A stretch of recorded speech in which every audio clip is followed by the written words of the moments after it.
Yes, people, what is going on? Welcome back to the channel. I go by the name of Liam, and today we have our daily Manchester United update for you.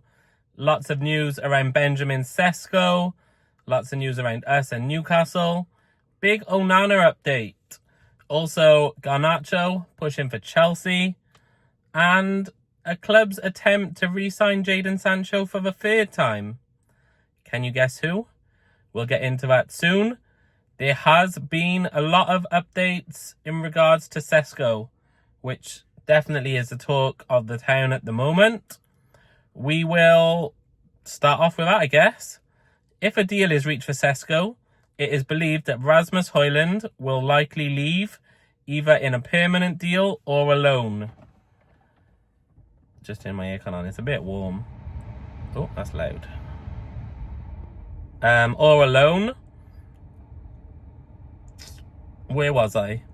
It's unlikely that we will start this season with both Sesko and Højlund, which at the moment doesn't fill me with a lot of confidence. Because Josh Zirkzee is still injured, as we know.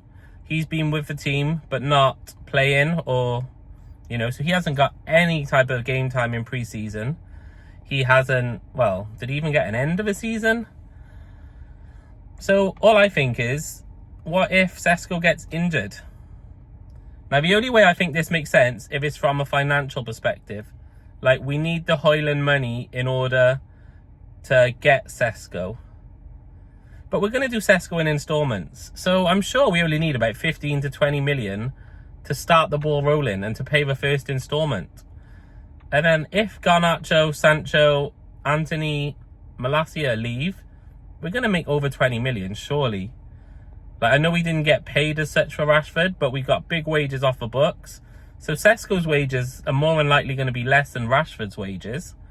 So I don't really know why it would, why the financial side of it would come into play. They might say we need to sell somebody before we can buy Sesko, which I totally understand. But if we're discussing that with the club and the player, surely they won't be an issue unless they say we need the money now, Newcastle are going to pay. And then obviously we need to raise the money. But I don't think Rasmus has looked bad in pre-season. I know it's pre-season and we can't really judge it. But also last season, he only had Anthony, Rashford and Garnacho behind him. And we all know that they weren't the best at passing. So in terms of all that, it just doesn't really make sense to get rid of him. Because say Sesko breaks his leg and Højlund's gone. All we've got really is Cunha as a makeshift striker, or Chido, Obi, who's very young still. And, I wouldn't feel confident with just Cunha and Obi for the rest of the season, if I'm honest. I can't think of any football reasons why we get rid of Højlund. I think having two people similar age who can battle it out for competition is the best way to move forward. It's a bit of a weird one, but what do you guys think? If we do sign Sesko, should we get rid of Højlund? Comment in the comments. Comment below and let me know your thoughts. Also, Fabrizio Romano has updated. I was going to say tweeted. He has tweeted. I saw it on Instagram. But he said, Manchester United in the recent hours have made direct contact with the club. They want to bid, but only if the player wants to join. The story is entering the important stage, and it's now on the player to decide where he wants to go. So basically, at present, we've told RB Leipzig that we are ready to negotiate as long as Sesko wants United. Newcastle is still in the race. They're not going to negotiate. They've basically said, whatever you want, we'll pay it. Tell us the price and we'll pay it.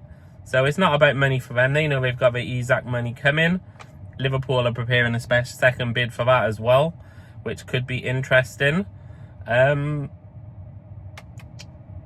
But yeah, at the moment, it looks like he just needs to pick where he wants to go.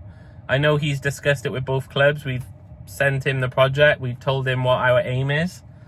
And originally, we were potentially considered as his first choice. However, I don't know how true that is. A couple of Newcastle reporters are saying it. A couple of top-tier reporters are saying it. But there has been an update from Ben Jacobs that does also confirm it. Today he has said Manchester United are front runners for Benjamin Sesko. Man United are still favourites even without Champions League football. Newcastle fear he will end up at Old Trafford.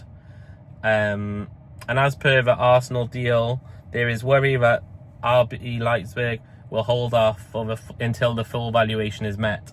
So basically, if we go in 5 million cheaper, they're probably not going to accept it. As we saw with Arsenal, they have their price in mind. But there is a gentleman's agreement as well. I don't know if we're considered the team who gets a discount on that, but apparently he can leave for 69 million.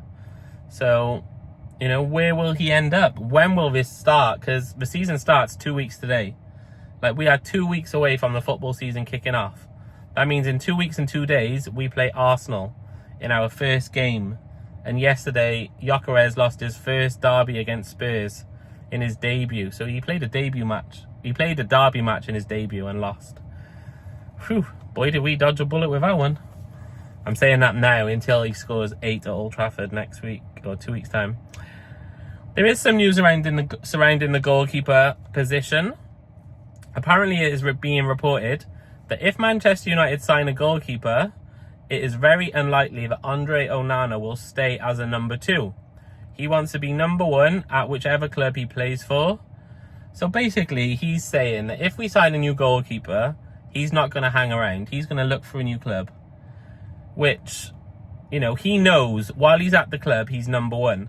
That's why he's saying he's not going to leave. He knows, because of what we paid for him, unless he leaves, we don't have the money to bring anyone else in. So why would he leave? Obviously, recently we've been linked to Emi Martinez, Lamens, Donnarumma, even Ortega from City. They've all been linked to us. So there's a lot of signs that we do want a new goalkeeper.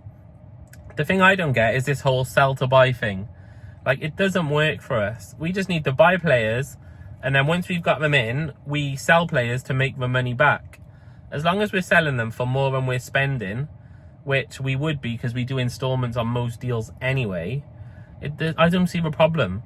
Like, say we know that there's... Let's use Emi Martinez, for example. We tried to loan him, which was ridiculous. I don't know why we did that. But say we offered 30 million for him and it was accepted. We would sign him for 30 million. And then all we would have to do, say, it would probably be over 4 years. But say we split that 30 million over 3 years. That's 10 million a year. So if we sell Onana for, say, 10 million, which we would get a lot more. But say we sold him for 10 million.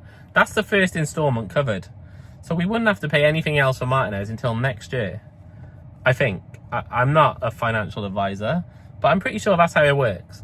So, yes, next year we would have to make another 10 million, but we would sell other players, I'm sure. So I don't see the big deal in buying a player when we know we're going to sell somebody. Like, why are we waiting to sell people first? Because it's player power, isn't it? If he says I'm not going to agree terms with anyone, he's going to stay with us. And then we'll never bring anyone else in. It just doesn't make sense to me. But speaking of moving people on, I can't get my words out today. Garnacho has said he is holding out for Chelsea. He only wants Chelsea at this time. And I think they might want him, but it's all up in the air at the moment. I think if they do go for him, it's going to be... Someone just beeped. It's going to be a last minute kind of deal where they try and get a little cheap payment. So keep your eyes on that one. Garnacho to Chelsea. And also another outgoing, Sancho. Borussia Dortmund are trying to sign him. They're pushing hard for a player. It looks as if Juventus are not going for him. They've said they've got some of the best wingers in the world at the moment, and they'll only look for new wingers if they sell their current wingers. So again, Juventus need to sell before they buy. But could Sancho end up back in Germany? It would be his 3rd time at the club.